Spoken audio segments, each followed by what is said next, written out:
Hey, Geekscapists, welcome to a brand new Geekscape podcast. I'm Jonathan London, your host. If this is your first Geekscape, we like to talk movies, video games, comic books, all the pop culture goodness that is pretty popular right now. And I've got a great episode for you today. I like to talk to filmmakers, and these two I can't wait to talk to. We've got Erik Nelson and Jewel Palovak on the show. I don't even know if I've pronounced those names correctly, but you may know them. They were the producers of Werner Herzog's Grizzly Man. That was a documentary that came out I think 2006. Correct me if I'm wrong on that IMDb sleuthing Geekscapist. But in 2006, this was a documentary that was Werner Herzog had again, like, it's been a while since I saw the movie, but he had Timothy Treadwell's tapes, and Timothy Treadwell was a bit of a naturalist and a documentarian, phenomenal photographer, and he went out and lived with the grizzlies in Alaska to document them, and it led to his death 13 years later. He lived with them from about 1990 to 2003. And now Erik and Jewel have taken the footage that Timothy has shot, that he shot over the period of 13 years, along with his diary entries and some of his photographs, and put together this series that's coming out tomorrow on VOD. It's called The Diary of the Grizzly Man. The Grizzly Man. And we're going to talk to them here in a bit. This is Geekscape. We're free on all podcasting platforms, as well as Facebook, YouTube, and Twitch. We love that you're here. Go ahead and write a nice review for us and hit a share button, share it with your friends, whatever you want to do, because you're a part of this too. Geekscape is the chat room is open, and let's get it started.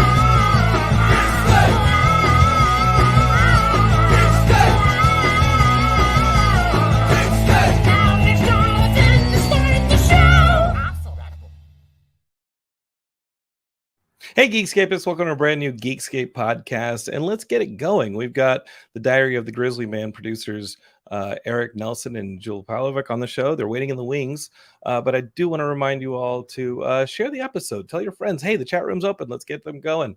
Let's talk about this. Also, want to let you know, I'm thinking about editing some video for the theme song. I have so much Geekscape footage for the last 15 years that I think I can make a cool little video for that intro, so you're not just looking at the logo. If that's something you're interested in, you think I should bother with, go ahead and let me know.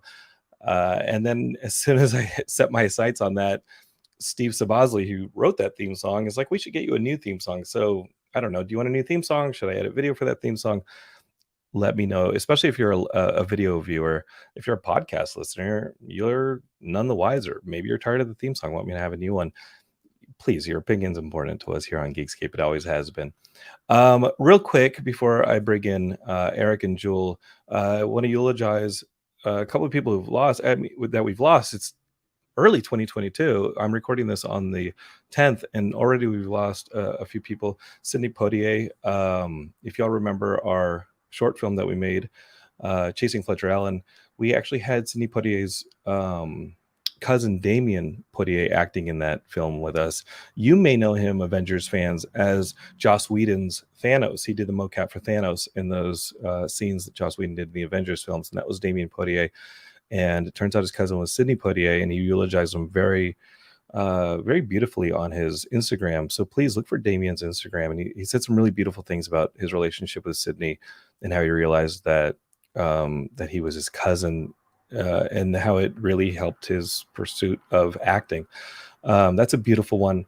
We also lost Bob Saget suddenly yesterday. And Bob Saget, I'm not going to be the person who's like, hey, I have a Bob Saget story. The only time I ever met Bob Saget was he and I were waiting in the lobby at Fox maybe 15 years ago. And I was going in to meet with Gabe Morano, who's back at Fox now and doing really well. And Dave Madden, who his name popped up on a series I was watching the other day, but Dave Madden ran Fox Television Studios for a long time. And as I'm sitting there waiting nervously for a pitch meeting, Right over there in another chair is Bob Saget, also nervously waiting for a pitch meeting.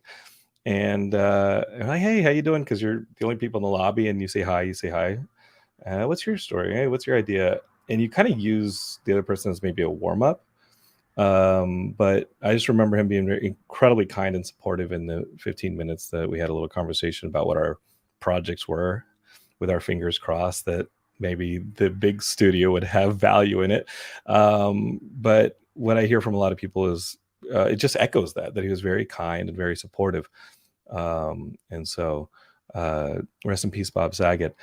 The other one that happened that is a little closer to home has to do with when I first moved to Los Angeles, and that is Peter Bogdanovich. Now, I don't talk about it too much on the show, but Peter Bogdanovich, if you're not aware, he is a director. You may know him from The Sopranos. He was an actor in The Sopranos, but Peter, he directed The Last Picture Show, and he started out as a writer, and he would write about Orson Welles. He was actually like the big expert on Orson Welles as a young person, as somebody like late teens, early 20s, and to the point where he was the authority on Orson Welles. He got to know Orson Welles. If they had a retrospective on Orson Welles, he'd be the person to do the Q&A, and he developed this relationship with Orson Welles. And after a while, by the late 60s, he was directing.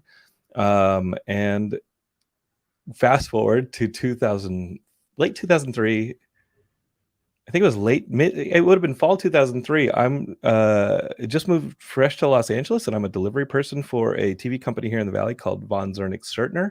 I'm delivering packages for them. I'm working in post, so I'm delivering like beta tapes and things like that, and DVDs. There was no streaming, no, hey, put the cut online and we'll watch it and give notes. No, I had to like drop stuff off at executives' houses. And Peter came in to finish a TV movie on Natalie Wood, and he wanted, and so I started driving him and pick him up at the hotel, drive him to his meetings, drive him to the post house, drive him to the editing sessions, the audio recording sessions, all that stuff. And he never talked to me. The most Peter would tell me is to, hey, slow down. And he would sit next to me with his signature ascot, and he would eat almonds and apples and make phone calls. And every now and then he'd be like, could you slow down? And I'd have to slow down coming over the 405 to Mulholland and that kind of thing. And I just wanted him to talk to me. As somebody who was finishing up film school, you still have this idea that your career is going to turn on a dime when you're going to meet somebody who can open doors for you.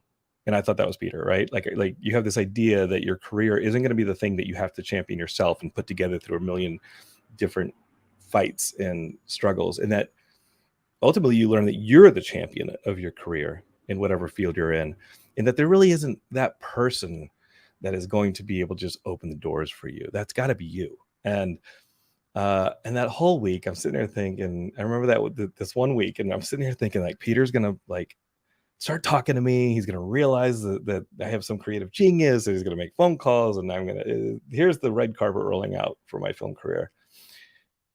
Nope. He didn't talk to me. He'd tell me to slow down. And he was always on his phone trying to do what we're doing as creatives, and what I'm sure Erik and Jewel, who are going to join us on the show, do. You want to tell stories, and you've got to constantly be pushing for those stories and championing them. And that's what Peter was doing right next to me every day that I was driving him around Los Angeles. And one day he was not on the phone. One moment, really. We're sitting at a stoplight on Ventura, and Peter's not on the phone. Suddenly, he's just sitting there waiting for the light, looking out at Ventura Boulevard. And he goes, so Jonathan, they tell me you're a director. And I was like, I mean, by that point, I was like, at that point, I kind of didn't like him. I thought he was rude. I thought he treated me like a chauffeur, not a person. And finally, he's talking to me, and all that went away. I was like, oh, yeah, yes, sir. Yes, I'm a director. And, oh, you have a short film? I do. It's in festivals now. Did you write it? I did. I wrote the film. Oh, my God. He's going to ask to see it. He's going to love it. It's going to open up all those doors I thought about. The red carpet's going to roll out. Oh, very cool. Very cool. Do you know who Orson Welles is? Oh, yeah, Orson Welles. Oh, my God. Yeah, absolutely, of course. And I start talking. Oh, I heard that The Magnificent Ambersons would have been better than Citizen Kane if he hadn't been, he was my roommate. Oh my God. Peter Bogdanovich is going to tell me some Orson Welles story that is going to ninja Jedi mind trick my brain into being like the next stage of directing genius. And here it comes. Here it comes. I said, absolutely, I know who Orson Welles is. I just start, I'm so nervous. I start rolling out the Orson Welles trivia. And he goes, yeah, that's right. There was a month where he got so addicted to KFC that he would just walk around naked with a bucket. I could still smell it. What? What? That was his nugget of. I couldn't believe that that's what Peter Bogdanovich just said to me. And I turned to him, and he is staring out the window at a KFC on the corner, like he's shooting, like he wants to throw a Molotov through the windows. And I'm about to be like, are you effing kidding me? Like, I've been driving you around and like you've been throwing almonds and like apple cores on the ground of my car. I've been vacuuming them up every night, and that's what you say to me. His phone rang and he picked it up, and I barely talked to Peter ever again.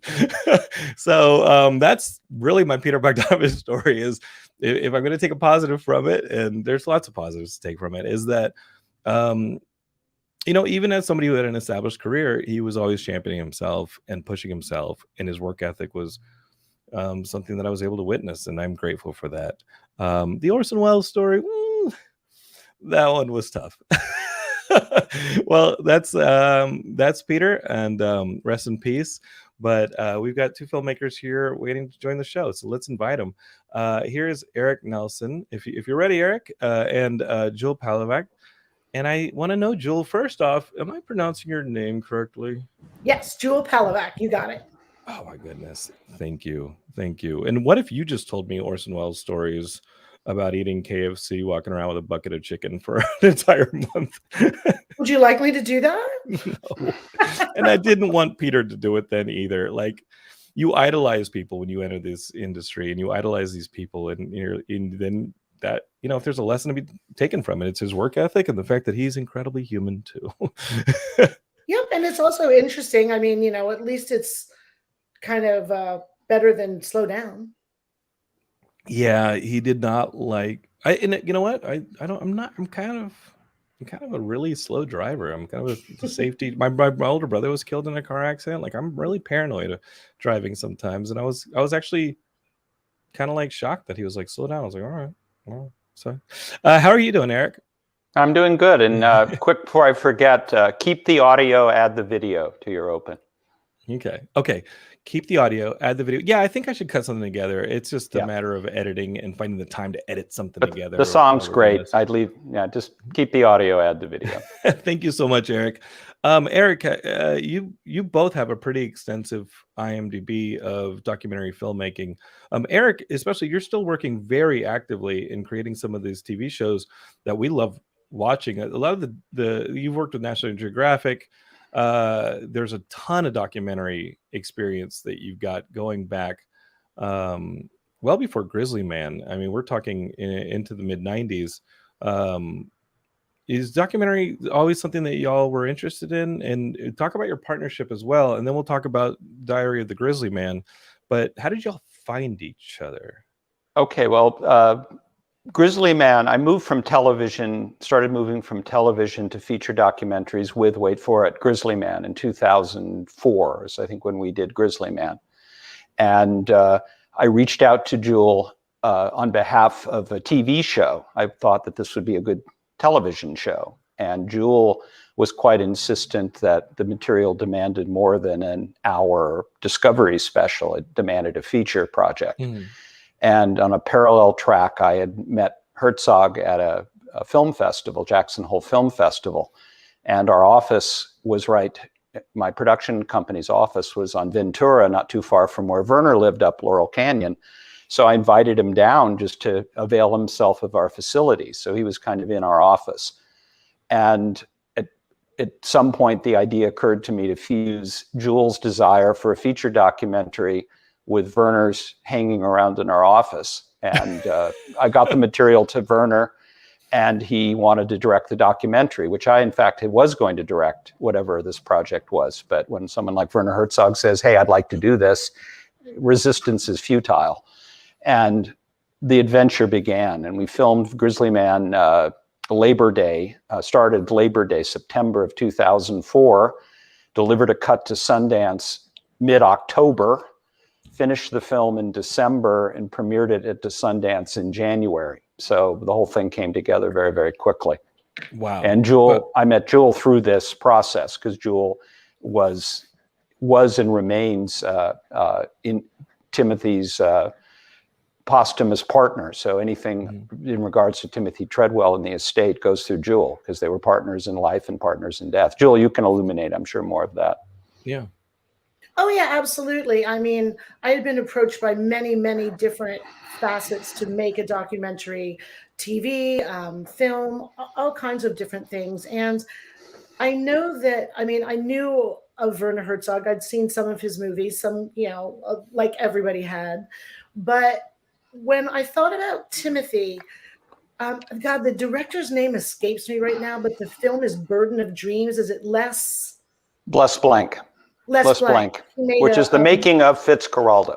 Yeah, that's the making of Fitzcarraldo. And that's the story of like having to pull a boat over a mountain. Exactly. And this, yeah. Exactly. Geekscape has looked that story up, but it was almost a mutiny on set for the most part. Am I wrong? Not necessarily a mutiny. It was just an insane thing. And Werner, you know, persisted, as they would say. Yeah. But after I had seen that, I thought, you know, this will give me a whole different kind of documentary that's not really in the eco world, but it's also something. Timothy was a huge film buff. He loved movies. He loved TV. And I think that I chose Werner because, like Erik said, how do you say no to something like that?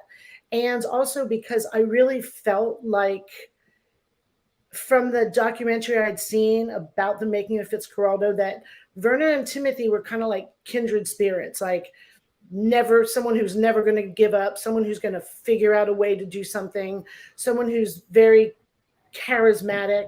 I just thought, you know what, this will be a movie Timothy would want to watch.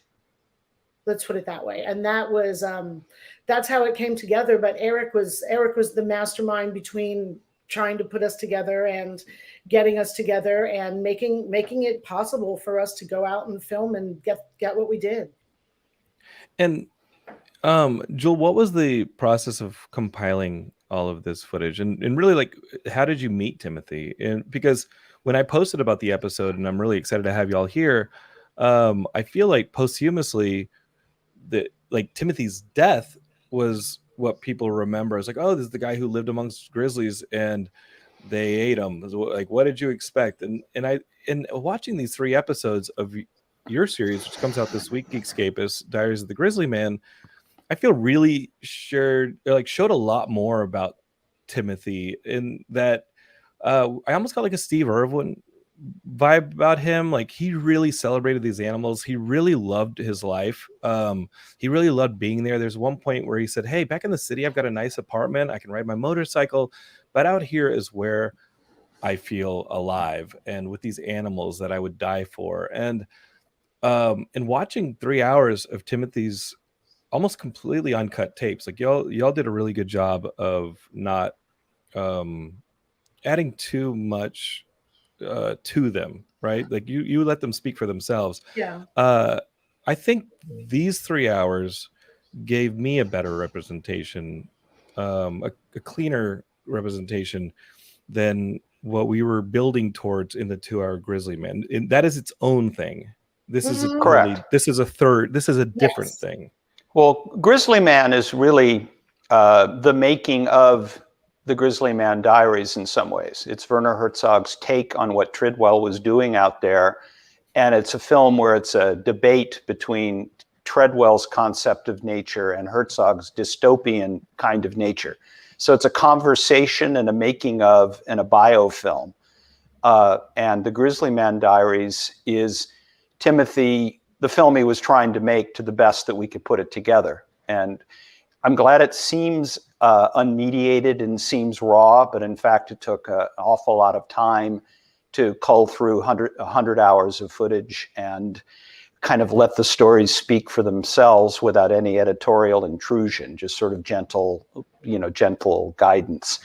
And they sort of exist on a parallel track. They inform one another, I would say. I think Grizzly Man, it's a great double bill, but either one would stand alone too. Yeah. And Jewel, how did you meet Timothy, first off? I'm jumping ahead of myself. Oh, Timothy and I haven't seen Grizzly Man in so long. I think it's in there we worked together at a restaurant. Mm-hmm. We were together at a restaurant, and we all had, it was called Gulliver's, and it was a prime rib house, and it was kind of ridiculous. I mean, I was dressed as an English serving wench, and he was dressed as a squire. Those were the male and female things. And we both had gotten in trouble. I can't remember what I got in trouble for lighting the soup cart on fire. And he got What?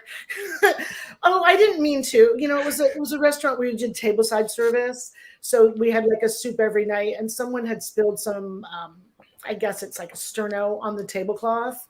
And I was, using a lot of bravado to make it everyone's best experience eating soup. And I accidentally lit the cart on fire because there was sterno on the cart. So I lit the cart on fire. So they thought maybe I did it on purpose. And then Timmy was kind of like in the hall monitor, in the principal's office too, for walking funny in the dining room, a la Monty Python. When it's slow. What is it? The Ministry of Silly Walks. Sure. Oh yeah. Yeah, that was that. And then we just developed a friendship from there. We dated for a while. We lived together for a while. And then when we broke up and realized, we weren't like meant to be that way, we started a little bit of a nonprofit called Grizzly People. And we got Timothy started, he had drank a lot when I knew him and I first met him. And then he kind of had an epiphany on one of his first road trips up and going up to Alaska. And he decided he wasn't going to drink anymore. And he really, really every year his things got longer. Like his missions got longer. Like he would be able to take enough time off to go for a couple of weeks. And then he would, take a bunch of photos. And then he met somebody who had a connection at Minolta. And Minolta started lending us for the season better and better equipment. So he was able to start taking, and it sort of it took off from there. It started as two friends and it ended as two awesome friends. Yeah. And his photography is something that I also don't recall in Grizzly Man as being celebrated to the extent that y'all do. And if I have anything I would love to have seen more in the in Diaries of the Grizzly Man, it's these photos are phenomenal. And his photography, which we didn't really tap into in Grizzly Man, this was a real showcase for that, because it was a better, obviously 35 millimeter. We were able to show it in high resolution, so the image is just ravishing. And you have to get that close to take these pictures without a telephoto lens. It's not anything you've ever seen before. Yeah, these were without a telephoto lens. And when you watch the Diaries of the Grizzly Man, Geekscape is just realize that these relationships that he had built with, the foxes in these 3 episodes are really co-stars, and they're like his supporting cast through at least the first 2 episodes quite a bit. And it took him a while to develop a relationship to where at one point one of them seems to come to him for help. Especially when the wolves appear, and I don't want to spoil too much, Geekscapists, you'll have to watch these episodes, but when these are wild animals that are living amongst other wild animals, and Timothy, in being human and being there, is he almost enters as a bit of an alpha animal as well, or at least that's how they view him. And there's a point where the foxes are waiting for him on a riverbank, or they come to him for help when another predator enters their habitat, and he looked at them as family.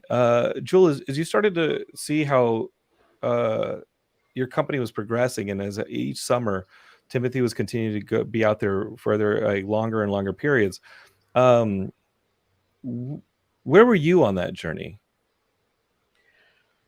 I was kind of in the background. I mean, when we first started, we had, I mean, like fax machines were kind of new technology, so I was kind of sort of in the background, just making sure that that he had everything that he needed.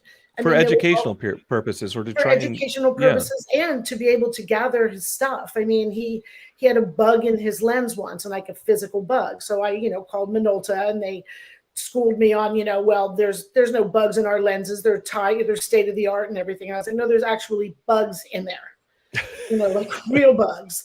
So, and I, if something would happen, he'd need supplies dropped to him, and or he'd need, there would be letters of support that would be written, when he did work.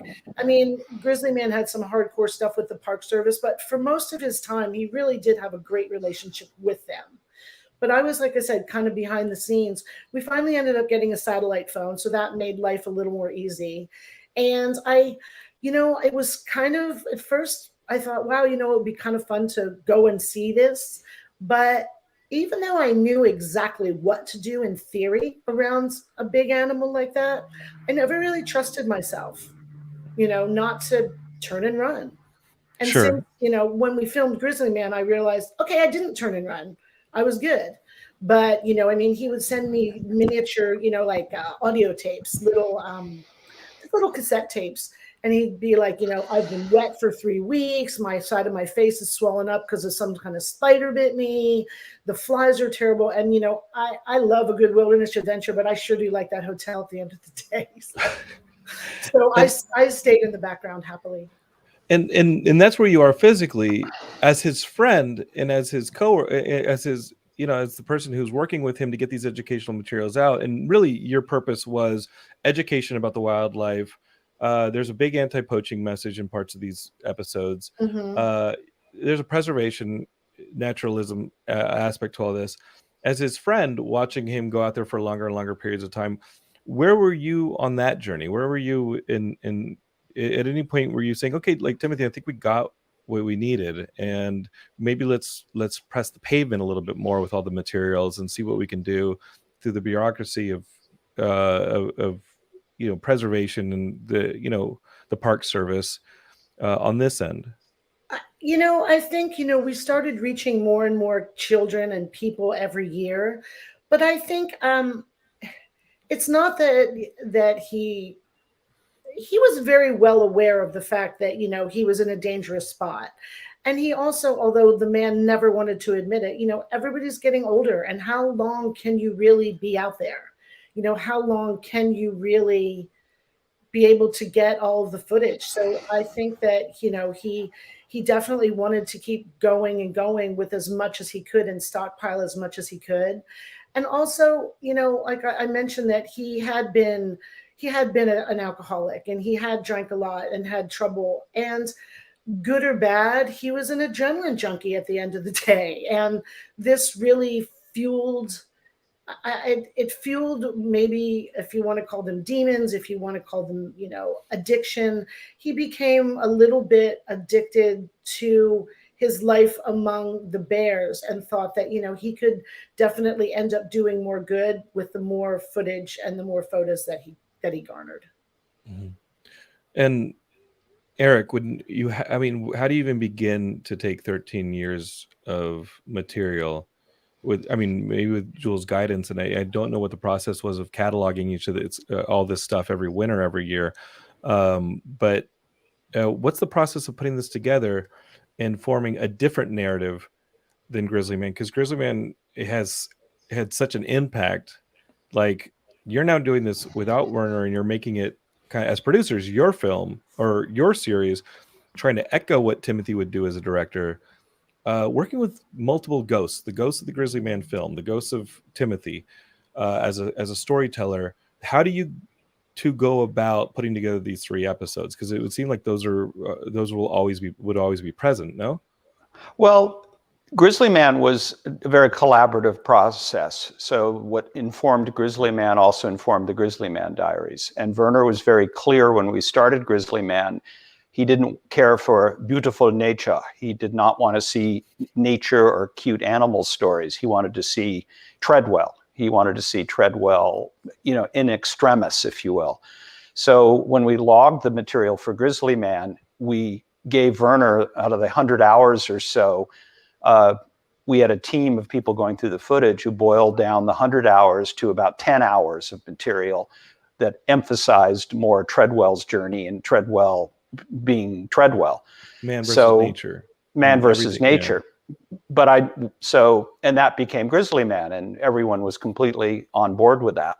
And then, but always in the back of our mind, we knew there was all these other stories that were incredible that we had flagged that weren't in the film. So we did, a few years after Grizzly Man, we call it a rough cut of this program for Animal Planet, where we went and did a 8 half-hour, 7 half-hour series that came and went in a nanosecond. That's called the Grizzly Man Diaries? Right, the Grizzly Man Diaries, that incorporated a lot of the same footage. And then that went out in 2008, and always in the back of my mind, I wanted to put it in its true form, which was either theatrical or, longer form. And what kind of motivated this latest project was my work. I've done a couple of films revolving on restored footage, a documentary called The Cold Blue that took William Wyler's Memphis Belle footage from World War II and restored it to widescreen and created a new film out of it. And I finished the film recently. Yes, a couple of years ago. And then even more recently, I did a film called Apocalypse 45, which did a massive restoration on war footage shot during the Pacific War. But in the process of doing that, we invested heavily in restoration equipment, not unlike the restoration equivalent that Peter Jackson just used in the Beatles, which took 16 millimeter 3x4 footage, cleaned it up, and brought it to widescreen. And those gauges we've talked about them on the show, Geekscape, because I think y'all saw me take a bunch of 16 millimeter and put it to digital in the last 6-7 years. Those gauges were all disappearing from Los Angeles. Like, nobody was doing film anymore, so they didn't need film gauges to scan stuff into digital. But what we did is we took the footage, the 3x4 footage, and brought it and restored it, made Treadwell's material look exquisite on the big screen. And that plus the restored, you don't have to do much with 35 millimeter pristine photography to go directly from the raw, from that to 4K, you're going to have a real great scenic property. So it's a convoluted way of saying is, that what Grizzly Man told the story it needed to tell, and the Grizzly Man, this new project, tells the story it needs to tell. And I say it's again on a parallel track. I don't think there's a single repeated shot in the 3 hours of the Diary of the Grizzly Man to Grizzly Man, not one. So everything, and that's how vast the archive is. But I would say, Jill, you probably would agree with me. We use the good stuff. It's not like we would have made this 4 hours, but we did not, again, unlike what Jackson just did through In Get Back. There's 50 hours of footage. Rest assured, Jackson did the 8-hour cut. He knows what was good, and the stuff that isn't in Get Back is probably not worth seeing. So, and it's the answer of how do you do that? You just do it. The film presents itself, and you tell the stories you need to tell. Writing the cards, writing the transitional things, that's almost the toughest part, because it's D.W. Griffith time. You want to do title cards that are very informative but very brief and don't interrupt the flow of the story. So ironically, that takes a lot of time and precision effort, if you will. You didn't want to impose yourself on Timothy's movie. No, and what makes Grizzly Man the feature work so well is that the film revolves around Werner's imposition. There would not be a Grizzly Man without Werner's presence and narrative drive and point of view, and that's as may be. But we felt, and Werner felt too, Ted Treadwell, and he says it in Grizzly Man, Werner recognized a great filmmaker in Timothy Treadwell, and he says so in the film. He may have had disagreements about Treadwell's perceptions of nature, but he never, ever didn't acknowledge Treadwell's prowess as a filmmaker. So in a strange way, again, Grizzly Man sort of sets up Diary of the Grizzly Man very well. Thank you, Werner. Yeah. And his filmmaking's really pretty good in this Geekscape. We've talked about his photography, and the photography is beautiful. And I don't know if that's something, Jewel, that would be pursued in the future as a book or any kind of show or anything. Subject on the book. Oh, I'm Yeah, really Werner, sorry about that. I'm really sorry about that. Werner's brilliant wife, Lena Herzog, who's a fantastic photographer. She collaborated with us in 2010 on a Taschen-like coffee table book of all of Treadwell's photography. And we just could not get a publisher interested. It was a magnificent book. Nope, could not get anyone interested. It was we tried. kind of that transition from, I think, it was awesome, but it wasn't the time for a coffee table book. They were starting to fall a little bit, at least that's what they told us, kind of out of popularity. Yeah, and believe me, I'm pretty good at getting things going. And even with the backspin from Grizzly Man and its reputation and its ubiquity in the world, I could not get the book done. But I will say that a lot of the energy and the selection of Treadwell stills that went into that book, the very, very best stills in that book are now in the Diary of the Grizzly Man. So it just seems like Geekscape is, we're here in 2022 and we're watching the Grizzly Man, Diaries of the Grizzly Man, and I the whole time I'm watching this, I said, if this guy had a Snapchat, a TikTok, an Instagram, yes, like we're talking 3 million followers, like this guy has access to these animals and has an eye for these animals, for this videography and photography to just be on another level. Like, how does this guy not have 10 million followers if this is 2020? Well, but I would say, Jill, wouldn't you agree, if Timothy were going live and unmediated, the park would have kicked him out in about 10 minutes? True, yeah. Oh yeah, absolutely. Yeah, I mean, that's definitely a thing. He had to just be, but I mean, I do have it. I have a little photo store on Etsy, which of course was needing a little bit of rejiggering since it had been on hold for a little bit. So it's Treadwell Photos on Etsy, but right now it doesn't have a lot on it. But I mean, I'm ready. I've a few times had somebody that was super interested, or was gonna do some funding or open some doors, and it just really never happened. And I'm hoping that it does. I know that I think sort of too, when we were starting to do it, everyone's phones were getting really good. And before, a lot of people could start taking their own stuff, not that they were up there with Treadwell, but I think that's part of what I think happened as well, is that people were more interested in the things that they could get at the actual exact time. So maybe it is time for a bit of a resurgence on something like that. Well, I think conservancy is something that's going to start really coming into the conversation as our world continues to erode. Well, and I think people are going to start talking about, how do we conserve this? Because we're running out of land here, and we're running out of the ability to share spaces. Yes. I have a friend named Beth who was part of this land bridge project in Agora Hills. It's a multi-million-dollar project to put an overpass over the 101 freeway for the wildlife. Yes, for the wildlife to cover. And I met her when she was speaking about P22, which is a mountain lion that lives here in Griffith Park, and he's one of my running buddies. But I just seen in Brentwood, by the way. P22 is just spotted on a security cam in Brentwood. He's alive and in people's backyards as we speak. I think people watch this stuff, and the instant judgment of Timothy Treadwell is, oh, he's crazy for being out there, or who would in their right mind be out there doing this? I think we're going to see ourselves, if you're listening to this or watching this, I think we're going to start seeing ourselves being forced to cohabitate with nature, or we're going to lose it. And when that block starts falling out, we're next, right? Like when that scale tips, we're the next thing that tips. And so I think we've got to find some fluidity here. And there's an interesting parallel between Grizzly Man and Diary and Cave of Forgotten Dreams, which was a film I produced a few years after Grizzly Man. And we got access to the Chevet Caves, the pristine caves that no one is allowed in France. And Werner filmed it in 3D and covered it and did his own film. And the thing about that, I've just taken all of that footage and reconverted it and made it look even better, all the raw footage inside the cave. No one's ever going to get back to get that access again, ever. And I've backed it up and preserved it. And in much the same way, no one is ever going to come that close to bears again. And certainly in Katmai Forest, with that equipment, in that environment, with that kind of personality of Timothy Treadwell and that dedication. So the material he got is, we may go back to the moon again, and if Elon Musk gets on the case, we probably will.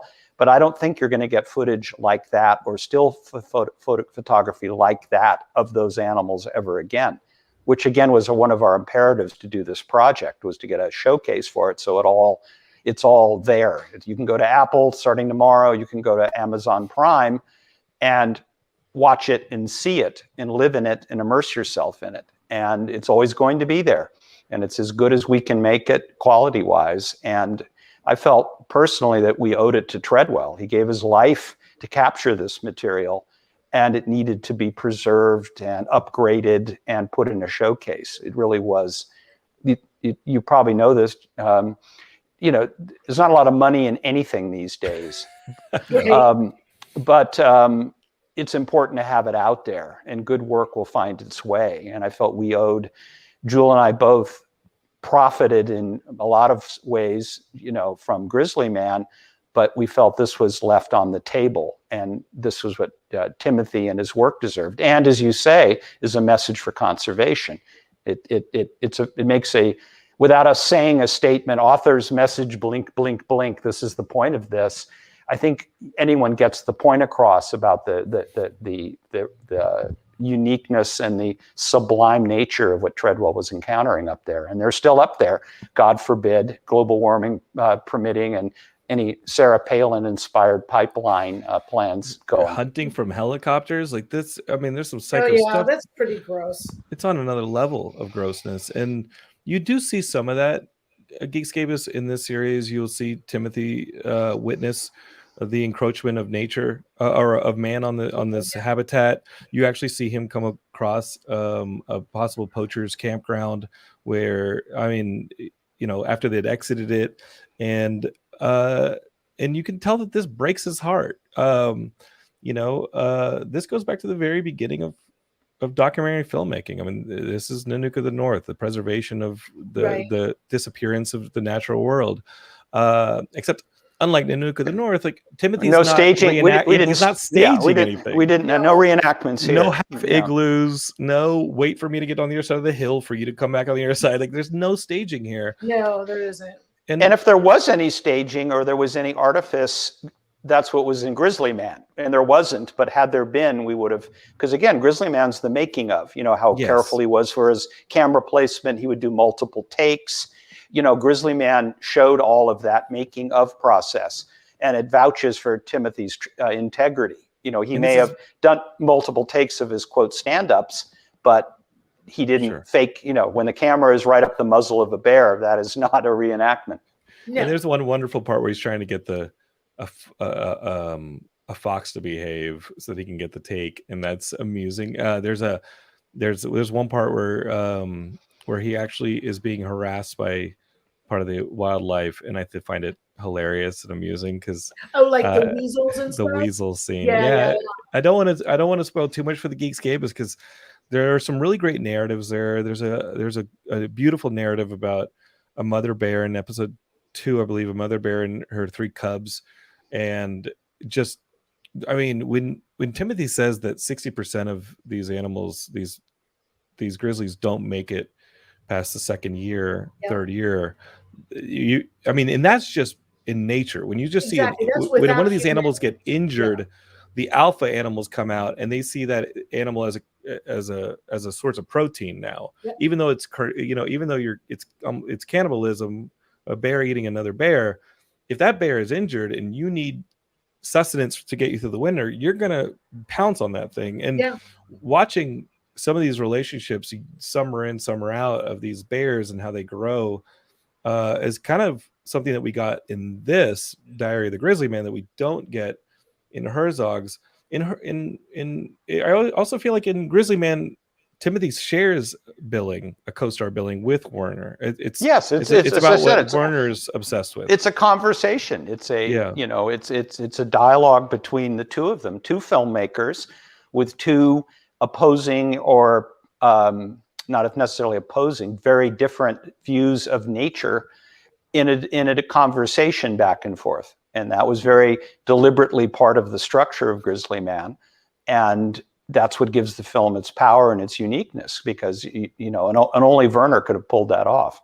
Did in the Grizzly Man Diaries, we also, we had the advantage of, he was very meticulous. I mean, all of his journals were dated, everything was handwritten, and Erik's team for Grizzly Man had done a lot of extra archiving for that. And the same with the film. So we could literally read about something and then find the footage and then go, oh, wait, and go back and find exactly what, because he would review footage at the end of, after a day or a couple days, and then he would write about it, and then he would review it. So there was definitely like a script that, that he completely wrote. And Jill, you remind me, that's how you had asked earlier how we had put it together, or why we made some of the editorial decisions, because his diaries described it. And Warren Queeny, who appears in Grizzly Man as a character witness, if you will, for Timothy, we had him. He did a wonderful job reading Timothy's diaries. And that's who you're hearing here in the diaries. Warren Queeny. Yes, Warren Queeny is not just a narrator; he's an actor and a friend of Timothy. And we wanted to keep this very much in the family. So if you notice, the credit roll is very, very small. Very short. Which is kind of the case for all of my films. Actually, I'm not a big. We're a family enterprise here, but in this case, though, it adds, if not authenticity, it's the right thing to do. And in the back of my mind, with both Grizzly Man and this new project, was always, what would Timothy think? Are we doing his work justice? And when it came time to do the credits, unlike Peter Jackson, who took sole credit for Get Back, even though it was completely shot by Michael Lindsay Hogg, everything was shot, and in essence, Jackson put a new cut together from his footage. We felt it important to give Treadwell the sole directing credit. It's his footage. It would be wrong for us or me or anyone connected to say, we directed this. We did not. Timothy did. He put it together. We may have made the choices in the edit room, but that's very different from being a director. Do you think social media has entered that language or that authorship into the discourse, in that you start to see, even coming from vloggers or podcasters, things like that, where it's like, oh, we're looking for that more focused voice. We have the Val Kilmer documentary where his son is doing the diary readings for his father, who is now speaking through like a vocator box. And if you haven't seen the Val Kilmer documentary, it's really beautiful. No, it's good. It is. I think to see it. And on the other side of that coin is our social media creating documentarians, but at the same time creating a detachment. We're not doing this show in person. We're doing it over the Zoom or the StreamYard here. Is it creating a want for more personal voices, connection, authenticity? Stories will out. I don't think there's any trend. Val Kilmer had there's three things that when I briefly worked as an executive, not making films, but buying films, there were three criteria that I would always say. We need subject, access, filmmaker. So a subject that's compelling, access to the subject, and a filmmaker can put it together. And if you apply that filter to a lot of films, like let's start with Grizzly Man, subject, unbelievable, ravishing, wild nature, access, I'm going to spend 13 years there, and filmmaker Werner Herzog. It's not too hard to, the success of Grizzly Man is not that unexplainable. So if you apply that filter to anything, any form, whether it's shot on an iPhone, or it's found on a YouTube channel, or it's found in a movie theater, I think the same truths apply. It may reach different audiences and capture attention more in a different delivery system, but I think the actual physical product is still dictated to by those three filters, at least in the documentary world. I think it's a really strong filter to have when you're thinking about, should I post this? Which I don't know if enough of us do. Well, in social media, it's no, don't. It's real simple. Don't. And Joel, talking about Werner Herzog and his the relationship he developed through footage of Timothy in Grizzly Man. In Geekscape, as you know, Werner Herzog, he was in The Mandalorian. Right. Yeah, exactly. If You can buy an action figure of him now. you can buy It's a coming Werner out soon. Herzog action figure. Yeah.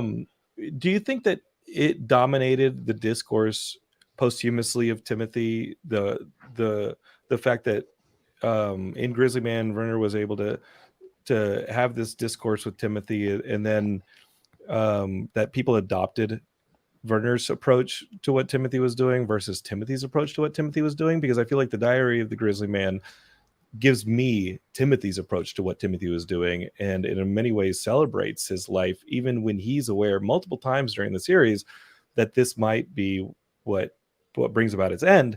He is celebrating life. He is celebrating this place. He is celebrating what he's doing, and he's loving it, and he's acknowledging this might be what kills me. Do you think a lot of us have judged Timothy in the wake of Grizzly Man? Oh, absolutely. And even before Grizzly Man, when he was, people would either, there was really no middle ground. It was either like, oh my God, he was like a saint and an animal whisperer and this and that, or he was a complete idiot. And he was neither. That's why I'm so proud. Or both. Yeah, well, perhaps Right. he was both. But what always reminds me of is, like you said, this is Timothy's movie, The Diaries, and it's his day-to-day life out there, and it's still really interesting. Whereas I'm very proud of Grizzly Man. It's a great film. I think Timmy would have really liked it. Even some of the hardcore things, I think he really would have appreciated it. But Grizzly Man is, to me, more like a photo, like an old school photo album, where you have like, oh, here's your graduation. Look at Halloween. This is when so-and-so was born. You have all these big milestones. And, some of the things, they were, like I said, cherry picked to maybe give him he had a pretty big personality, but to portray it as if it was constantly like that. And, it wasn't. Everybody has days like that. I mean, like maybe, when he's screaming at the thing about the Park Service, maybe there's a lot of people that have had like flip outs like that, but they didn't turn a camera on themselves, and it never became public. So I think that he's a more relatable person actually in the Grizzly Man Diaries, because I think you see more of what his life was like day to day, rather than, oh, well, today I almost fell down a mountain, or today I'm screaming at the Park Service, or, oh my God, I almost touched Letterman. Is that what you mean? I think. Yeah, no, I feel like when I posted that y'all were going to be on the show last week, I felt like I got an unfair feedback of who Timothy was. Oh yeah. I felt like people were like, oh, that guy was an idiot. He got himself turned into sashimi or something. And I'm just sitting here being like, hey, A, that's a human being you're talking about. And B, did the Herzog film do enough of a job to justify why he was living this life? I think it did. What he was sacrificing. I do too. Yeah. I think but it I did. Think, I think there was such a focus as you watch that film. It feels like such a slow burn at points where you're just like, hey, am I just watching this like a Faces of Death, where I'm just like, hey, let's just watch this dude die? And it was such a acute focus. But on it's all the complexities of that make Grizzly Man the film it is. It's it's having Werner's perspective. It's the Treadwell in full flower, his rants on the beach and his kind of all the weird stuff. It's the gorgeous footage that was in Grizzly Man. The whole thing hangs together. And let's not forget Richard Thompson's score, the great musical score to Grizzly Man. And Richard scored Diary of the Grizzly Man. That's the other kind of connective thing that did the same score. So that's the other DNA in this new project that it shares with Grizzly Man. But if you go to Grizzly Man on Amazon and read the 3,000 comments, and it's the same thing, the same debate. And a lot of it is just basic internet meanness. There's a meanness in the world, as Bruce Springsteen wrote about in Nebraska. And that's always going to opt. And when someone makes a stand like Timothy Treadwell did, obviously people are going to have a strong reaction to it politically too. So all part of the discussion. And I think I'll share with Jewel the fact, I think Grizzly Man, Diary of the Grizzly Man, the new project, goes in parallel and balances Grizzly Man, and then Grizzly Man balances the new project. They exist in their own universe together. And if someone watches all of it and absorbs it, then we can have, as Harlan Ellison, I did a film with Harlan Ellison, always said, you're not entitled to your opinion. You're entitled to your informed opinion. And to have an informed opinion about Timothy Treadwell and his work, you need to watch both projects and really kind of take a moment to think about it. Well, here at Geekscape, as you know that our motto is don't hate, create. Any of that energy that you're going to put towards writing that scathing thing on the internet, and you know I've been guilty of it. You've seen it on the show. You know I've been a jerk sometimes. That's energy that you can always point towards making something like Timothy did, or like Jewel did, or Erik did, and I hope and I aspire to continue to do those things for y'all. In the spirit of what Timothy is doing, Jewel and Erik, does his work beyond the films, does his work still exist in any organizational form? Are we still able to use this footage to educate kids? Is there a foundation? Is there anything that we can point the Geekscapists towards and say, hey, this is a resource still? We have Grizzly People is still a viable organization. We still have 501c3 status.